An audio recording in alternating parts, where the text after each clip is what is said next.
সকলকে জানাই শুভ দুপুরের অনেক অনেক শুভেচ্ছা। আমি এখন দুপুরে বানাচ্ছি রুটি, দেখো, আর হবে লাউয়ের ঝাল, আর হবে ডিমের কারি। হ্যালো বন্ধুরা, এই যে এখন আমি লাউয়ের ঝালটা বসিয়ে দিচ্ছি।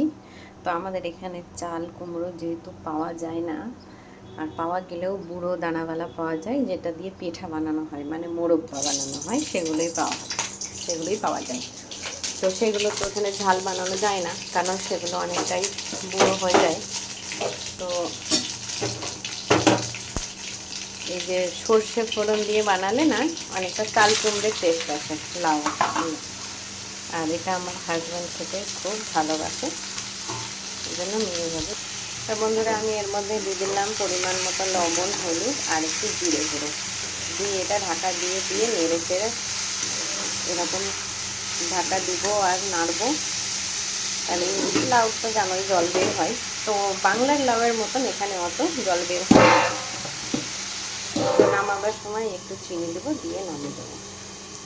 এই দেখো বন্ধুরা, হয়ে গেল আমার লাউয়ের ঝাল।